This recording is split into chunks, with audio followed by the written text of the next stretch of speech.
9 de la mañana, 45 minutos. Como comentábamos más temprano, tiene media sanción el proyecto de ley de matrimonio igualitario. Fue aprobado ayer por mayoría en el Senado de la República, pasa ahora a diputados. Un proyecto de ley que, además de habilitar el casamiento entre personas del mismo sexo, tiene otras implicancias desde el punto de vista legal, como por ejemplo sobre los hijos, la utilización del apellido del padre o de la madre, o de uno de los dos miembros en caso de tratarse de una pareja homosexual.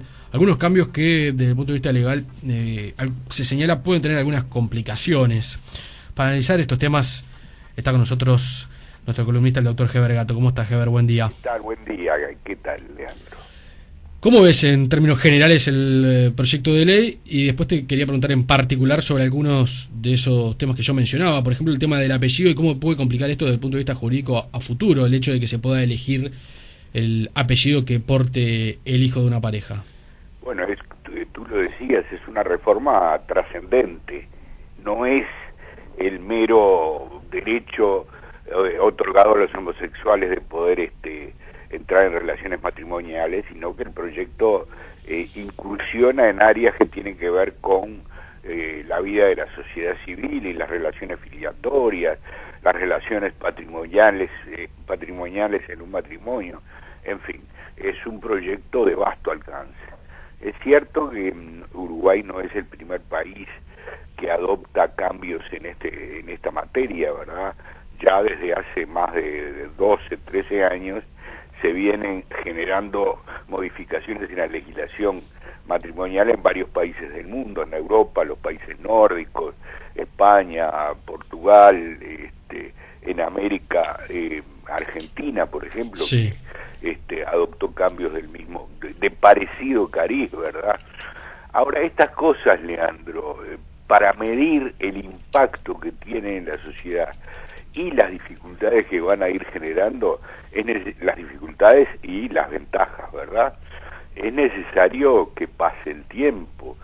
Lo cierto que son reformas que tienden a ser democratizadoras, que tienden a ser aperturistas, que tienden a otorgarle a los homosexuales un tratamiento no discriminatorio y a conferirle los mismos derechos que tienen los heterosexuales. Ese principio a mí me parece que es un principio válido, que es un principio respetable y en ese sentido creo que tiene que ser apoyado. La legislación avanza rápidamente en todo el mundo, rápidamente en el papel, con menos velocidad en los hechos, hacia la igualdad, ¿verdad?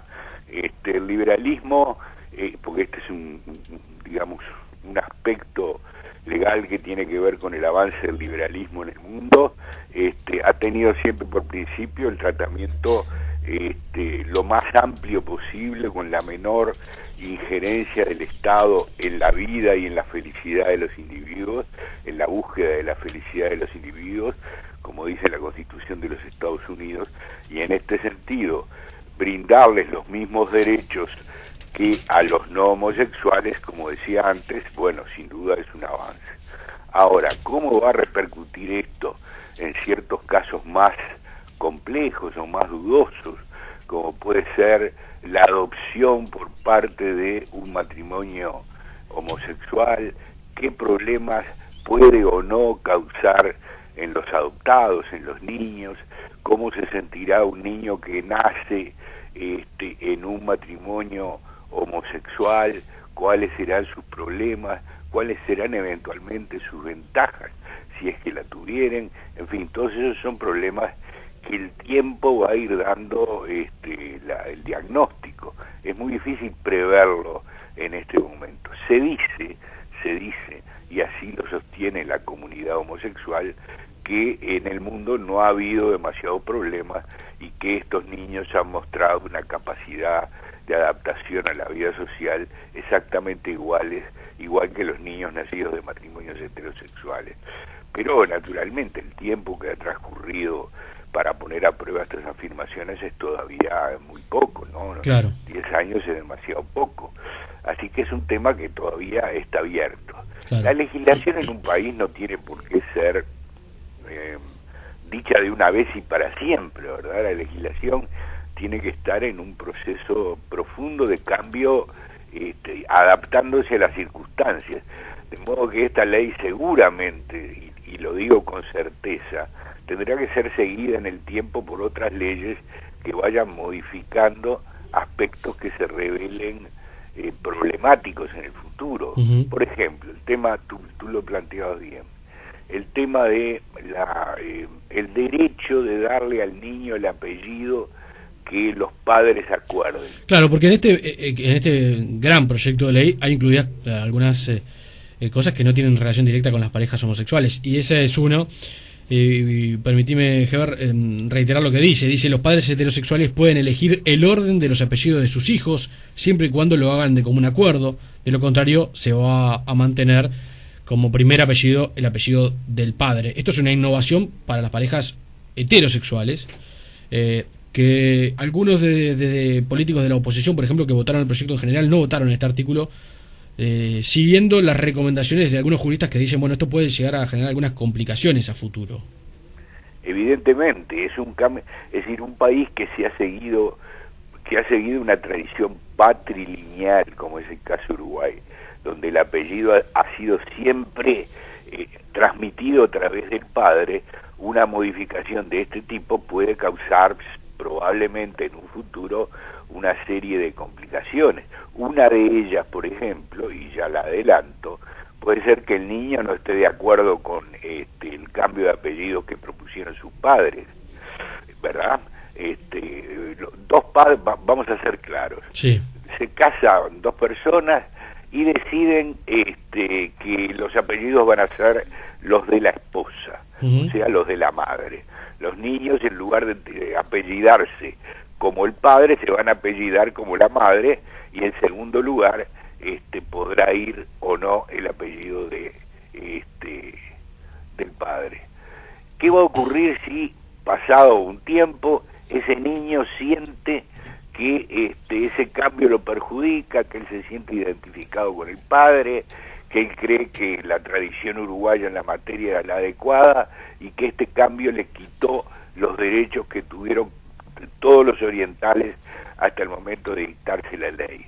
Ese derecho que se le quitó a ese niño, a ese apellido, ¿podrá hacerse valer frente a los tribunales?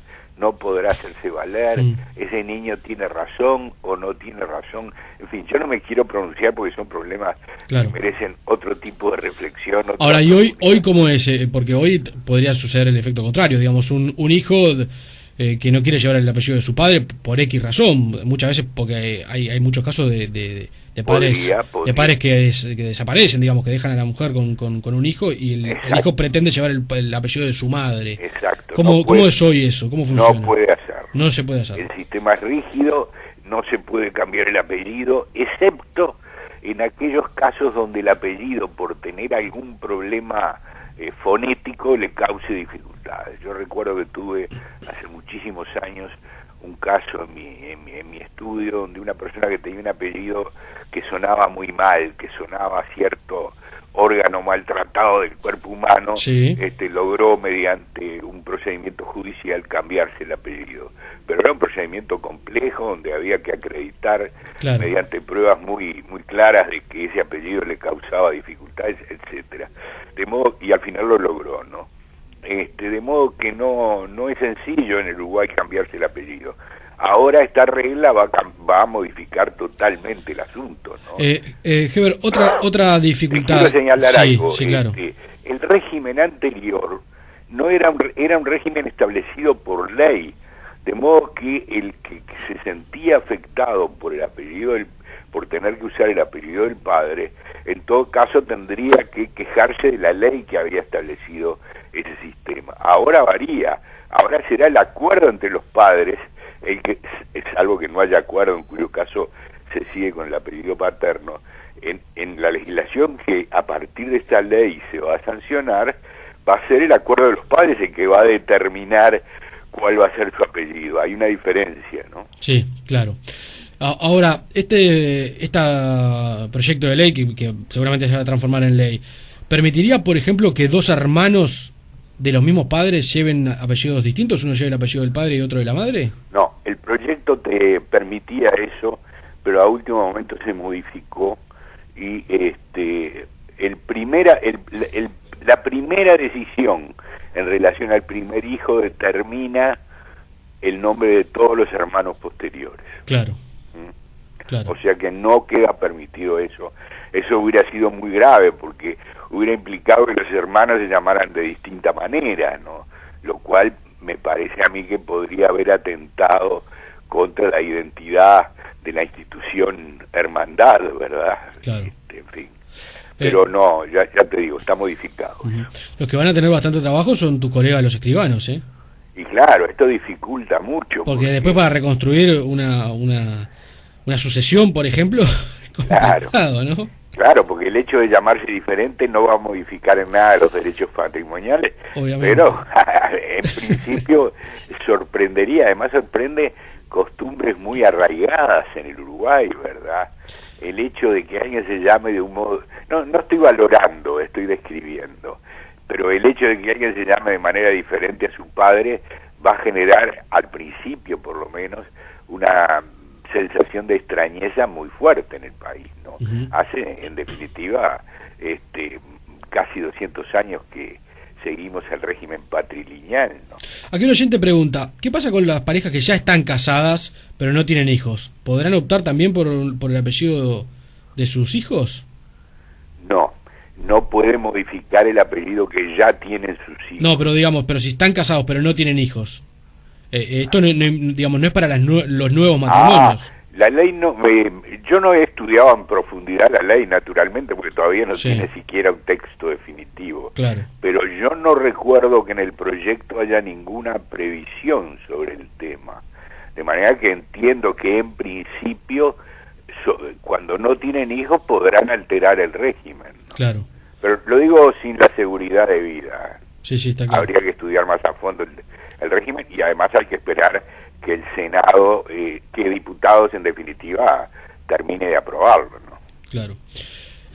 Tú decías ahí algunas otras particularidades del proyecto de ley que no están vinculadas directamente con las parejas homosexuales, sí, y que tienen que ver con los derechos luego de que se da la separación de la pareja, ¿no? Sí, por ejemplo, uno que tiene que ver con la edad donde se puede casar libremente una persona. Se cambió el régimen y se llegó a 16 años, ¿verdad? ¿Cuál era el vigente? Perdón, sobre la edad en que pueden casarse. Sí. No se permite en el Uruguay que alguien se case si los contrayentes tienen menos de 16 años. Sí. Siguen necesitando hasta los 18 el permiso de sus padres, ¿verdad? El régimen actual era 12, se podían casar con 12 la mujer y 14 el hombre. Que ahí se elevó, digamos, ese límite de edad. Se elevó. Es una reforma que, si tú querés, va un poco en sentido contrario a la filosofía general de liberalización que tiene este proyecto, ¿no? Eso llama la atención. ¿Por qué? ¿Por qué es eso? ¿Por qué puede ser, digamos? Se entendió que no tenía sentido que una joven de 12 años no tenía todavía la suficiente madurez como para poder casar. En fin, yo tampoco vi la discusión legislativa sobre el punto, pero en fin, no creo que es un tema biológico nada más. Claro. ¿Qué otro elemento tiene el proyecto? Bueno, por ejemplo, legisla sobre pensiones alimenticias, que respecto a un tema sobre el cual hay una legislación bastante extensa en este momento en el país y que ocupa muchísimo la actividad judicial, ¿verdad? Se permite, ahora estoy hablando de casamientos homosexuales y heterosexuales. Sí. Se permite el pedido de pensión, pero la pensión está limitada al tiempo en que duró el matrimonio. Es decir, si un matrimonio duró 2 años, uno de los contrayentes, uno de los cónyuges, podrá pedir pensión, pero esa pensión no podrá exceder de 2 años. Estoy hablando entre los cónyuges, no respecto a los hijos. Está claro. ¿Y hasta ahora cómo era el régimen? No, hasta ahora no tenía plazo, ¿verdad? No tenía plazo. Otro de los cambios es que se podrá pedir pensión, por ejemplo, en el caso de un matrimonio homo o heterosexual, si se prueba que uno de los contrayentes realizaba actividades domiciliarias, ¿verdad? Cocinaba, limpiaba, etcétera. Eso le acredita derechos para pedir una pensión compensatoria en caso de divorcio o separación, ¿no? Claro. En el caso de los hijos, obviamente, no se modifica el régimen. En el caso de los hijos no hay cambios respecto al régimen pensionario, digamos, habitual. Obviamente se podrá pedir hay un cambio que es importante, tiene que ver con lo que estábamos hablando antes, que es el caso, es decir, cuando un matrimonio homosexual decide adoptar un niño o procrearlo por vías biológicas a través de alquilando un vientre para la procreación, tendrán que celebrar una suerte de contrato, un acuerdo entre ellos donde deberán obligarse o comprometerse a asumir el rol de padres o de madres, ¿no? Es decir, todas las obligaciones que son acordes con la tenencia de un hijo, ¿no? Claro. Hay algunos otros elementos, como por ejemplo que puede solicitar el divorcio cualquiera de los cónyuges. Bueno, es una cosa trascendente. Esto es muy importante, ¿no? Es un cambio importante. Porque hasta ahora existía el divorcio por sola voluntad de la mujer. Era un viejo proyecto vallista. En realidad, el proyecto original de comienzo del siglo XX que propuso el vallismo era un matrimonio donde cualquiera de los cónyuges podía pedir el matrimonio. Se argumentaba que en la medida que el matrimonio tenía en ciertas dimensiones una naturaleza contractual, cualquiera podría tener el derecho de deshacer ese contrato, que era un derecho humano natural, digamos, un derecho fundado en la razón. En la discusión legislativa de comienzo del siglo XX, en el año 7, creo que fue 6 o 7 que se sancionó la ley por sola voluntad, se cambió el proyecto y solo se le otorgó ese derecho a la mujer por entender que era la más débil de la relación conyugal, con una enorme oposición de la Iglesia, con una discusión tremenda. Al final se cambió el proyecto. Bueno, más de 100 años de esa decisión se vuelve al espíritu original, espíritu vallista original, y se permite, lo cual parece lógico, sí, ¿no? Claro. Al matrimonio por la sola voluntad de cualquiera de los cónyuges, ¿no? Claro. Y finalmente otro de los elementos que se incorporan es que se establece como casual de divorcio el cambio de identidad de género cuando la misma se produzca posteriormente al casamiento. Claro, esa era una hipótesis que no estaba contemplada a texto expreso.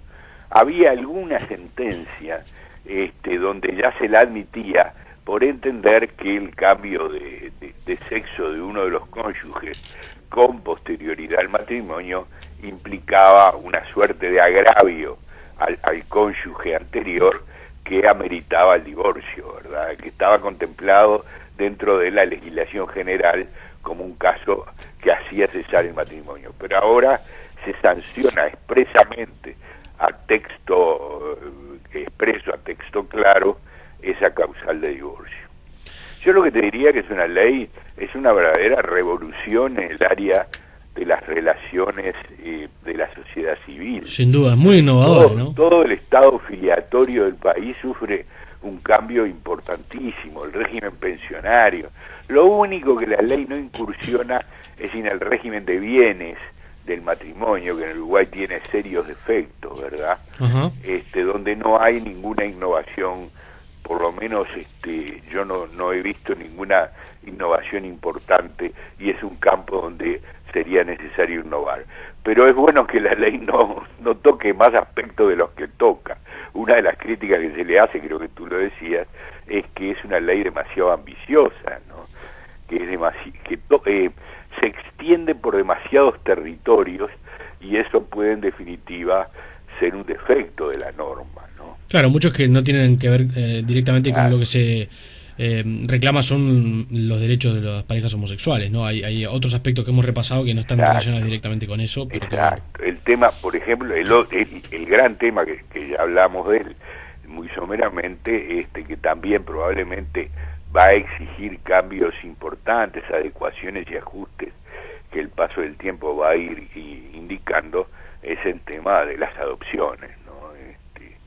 Ya te digo, si bien la literatura sobre el tema insiste que los hijos adoptados de padres homosexuales no muestran en su conducta ningún tipo de alteración, el tema sigue siendo intensamente discutido y habrá que ver y medir en profundidad si eso es así, exactamente así, o si en definitiva esas alteraciones se presentan en algún momento. En fin, hay un tema. Hay quien dice que esta ley, creo que es una de las críticas que hace la Iglesia, no oficialmente, pero extraoficialmente, induce a aumentar la conducta homosexual. La literatura también insiste que esto no es así, pero el tema, en fin, queda abierto, ¿no? Es una ley que genera cambios liberalizadores, que tiende a la igualdad, que es una ley progresista en el mejor sentido del término, pero que está llena de incertidumbres, de cuestionamientos, de temas que solo el tiempo podrá contestar categóricamente las críticas que se le hacen, ¿no?